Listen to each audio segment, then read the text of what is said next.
Hi, everyone. Have you ever wondered how some people can walk into a meeting or into a conversation and understand everything that's said in English? You're not the only person who has this issue. There are many people around the world who are trying to learn English and have a hard time understanding all of the words that are being said to them. So, what we're going to do is show you how you can understand almost everything in English with this one simple technique called top-down skills for success. Top-down listening is an interesting technique that most teachers should be using. If your English teacher is not using top-down listening or teaching you what it is, come and take lessons with us at Lou English because we will teach you how to do this so you understand almost anything that you hear in a situation. What is top-down listening? Well, top-down listening happens when we use background information to understand what we are listening to. For example, if you are going to an office meeting, you can sit down and think about everything you might hear in that office meeting. For example, we might talk about the budget, how much money we're going to spend at an office meeting. We might talk about what our next week's routine is, what we will do during the next week. We can also use top-down listening when we are taking a test. So if you are going to be taking a test, what you can do is look at the questions, think about what the reading text might be about, or if you're going to listen something, look at the title. What might you hear when you're listening to this? This is a very easy way to make a context for taking a test and getting the most answers correct, so you will understand most things that could be thrown at you. You can also use this for a job interview, and this is one of the most important reasons why somebody might use top-down listening. If you are going to go take a job interview, if you're going to interview with someone at the company of your dreams, nobody wants to walk in and once they start talking to the person interviewing them, not understand what's being said. Thankfully, there are some things that we can do to help us prepare for this situation. With top-down listening, you build a context so that you can understand and be prepared for anything that might be thrown at you. We can also use this for telephone calls. I know with a lot of my students that telephone calls tend to be a very problematic situation for them. They get on the phone, they start talking, and then, they don't know what is being said at them. Perhaps the person is talking too quickly, or perhaps they weren't prepared for the situation. Top-down listening can help you do this, and we're going to see how.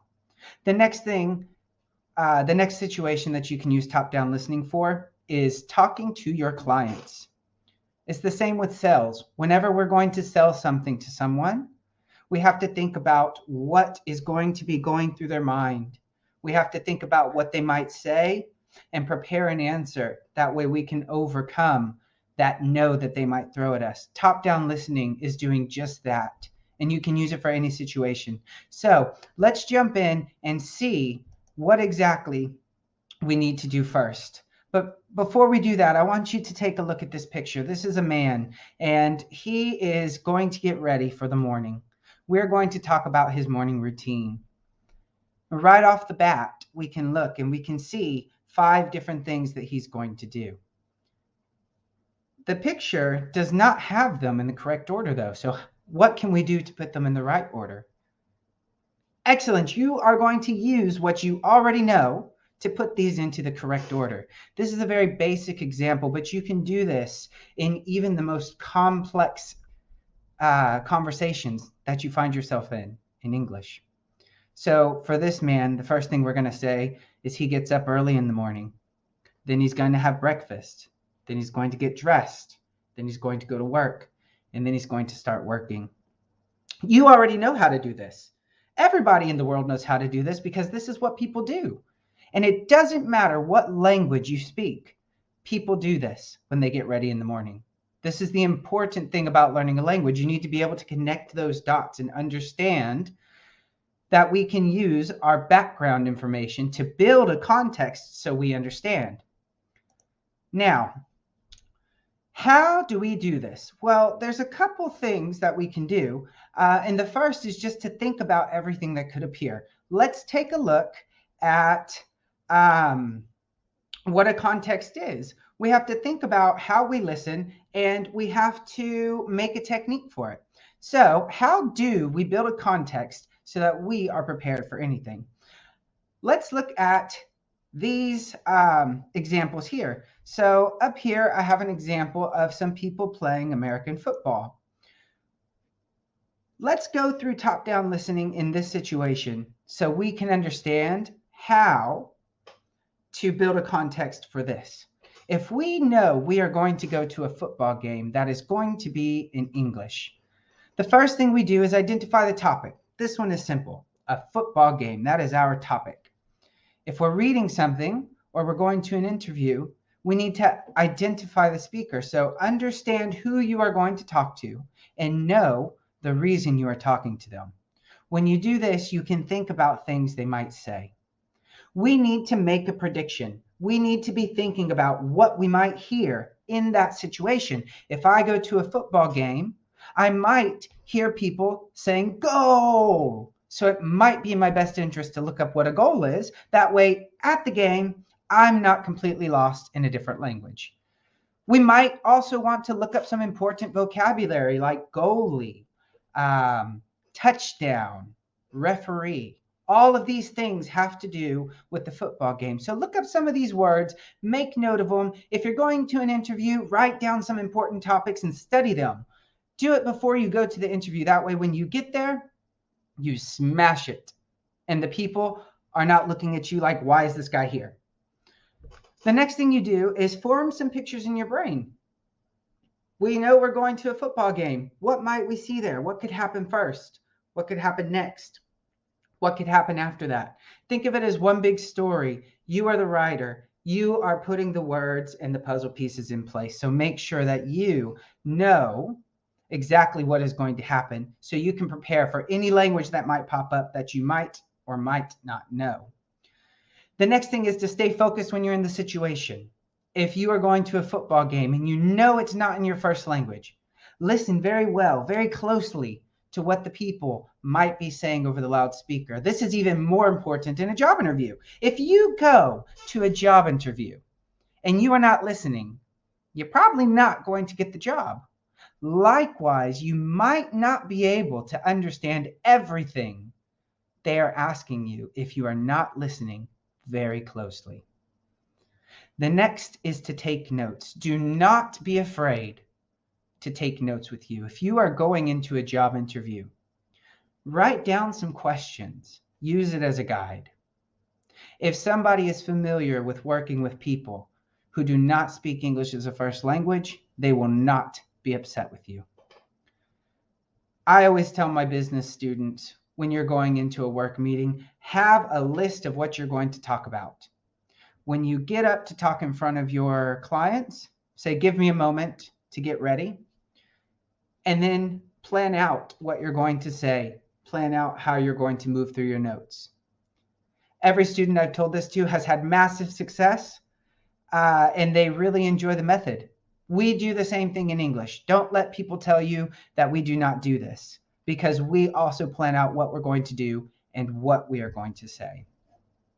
This is our technique. But how do we put this technique into work? Let's practice it, right? So we're going to make a context, and we're going to read something called what problems can your name cause? So when we think about a name, let's go through some questions that might pop up. So the first thing I think of when I hear somebody's name is, hey, is this person a boy or is this person a girl? So a name can affect whether or not somebody's a boy or a girl. If we are going to read a story about problems a name can cause, we might see a boy name or a girl name. So it's a good thing to think about. That way we can build this context and have a better idea of what we are going to read. The next thing that a name can give away sometimes is nationality. So where are you from? My name is Sean. I speak English. You can probably guess that I'm from either America or England or Australia or New Zealand. But if we have somebody whose name is like Juan, well, we can probably guess that they are going to be from a Spanish speaking nation or a Portuguese speaking nation. We can tell that it's not a name that is most likely going to be an English speaking name originally. There might be people in English speaking countries who use this name, but we can start to have an idea of what nationality we might see, or at least know that nationalities might pop up during this reading text. The next thing is that names can sometimes be hard to say. So if we're going to read this, we might see somebody talking about that being a problem with a name. Hey, your name's hard to say, or hey, your name is hard to spell. Sometimes names can also affect personality. So maybe we should be thinking about the different ways it can affect our personality. Names have a big impact on our life. So when we go through and we think about all these different things, it helps us to make a context. So now that we have our context and we have thought about everything that we might see in this reading text, let's listen to it and see if we're right or if we're wrong. All right, guys, let's go.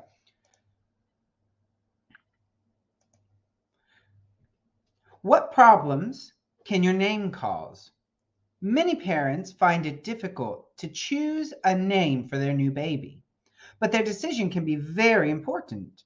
Research shows that the name you give a child can have long-lasting effects because their name can influence the way they think about themselves or even affect their personality.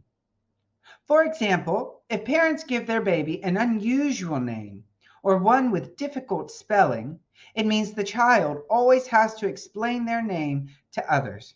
It can also change the expectations people have of them. It is said that 20% of parents regret the name they chose for their child. Others later discovered names they liked better than the one they have chosen for their baby. Maybe the solution is for us to choose our names. So, we've read the text. Let's go see if our predictions, what we thought we could see, are right or if they're wrong. Remember, we might not see everything that we thought about, but we should see at least 2 or 3 things. That way, we know we built a very good context for what we might hear. So, let's take a look at the bubble chart that you can see, and we only have 2 red X's. So we didn't see anything about a boy or a girl name. That's okay. It's better to think about it than it is to not think about it, because then you are prepared if it shows up. Next, nationality. We didn't see too much about nationality, and that's okay too. As I said, it's better to think about it because then you can be prepared if it shows up. Remember, the goal here is to be able to understand anything that you hear in a certain situation. So we can see that a name affects a personality. We thought about this. We wrote that in our bubble map, and we can see in the text where it's blue that it can affect our personality. So thumbs up for us. Great job. The next one we see is difficult spelling.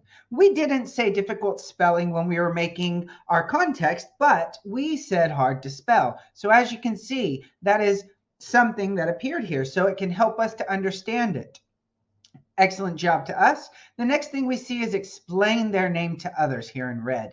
We said hard to say. If your name is hard to say, you might have to explain how to pronounce it. People might ask you where it came from. All of this goes into explaining your name. Although nobody should have to do this, sometimes people can be kind of nosy and they might want to know. So, it's something that could happen with a name. And the next thing we wrote in orange is it can change how people see you. Well, in the text, it says change the expectations people have of them. An expectation is the way people see us. It's what people want to see. And, it's the context that they made about us before they meet us. So As you can see, making a context is something we do in every situation in our life. If we do it in language and we research well and we think about vocabulary, we can understand almost any situation that we put ourselves in. Now, don't think that means, you can walk into a university classroom and understand if you're a beginner English learner. That probably won't work out too well. But if you're a beginner English learner and you are going to go, to a meeting where you're going to meet other people who are practicing, you can definitely prepare for some words that you might hear. If you're going to go talk about cars, look up some vocabulary about cars. Think about some things that you could talk about at that meeting. If you're an intermediate learner and you are going to go to a job interview, think about the questions they might ask you and prepare yourself for this situation. Make that context because it will make your life a lot easier, and you will see that your skills start to grow if you do this repeatedly. And if you do it enough, it will become so ingrained, so built into you that you will just do it without even noticing. So I hope that you guys really enjoyed this lesson on what top-down listening is, and I really hope that you guys can start to use it in your daily life. I know that it really helped me when I started to learn a second language. So if you liked the lesson, give us a thumbs up. Go ahead and subscribe to our channel because we will be sending these out once a week to help you learn English and to give you skills that you need to continue to grow your English level. Or if you want, head over to our website, luenglish.co.uk. Let us know what you want to see and sign up for our email list. We send out weekly newsletters with learning tips and fun games and interactive activities to help you learn. Until next time, my name is Sean. I hope to see you soon. Bye, guys.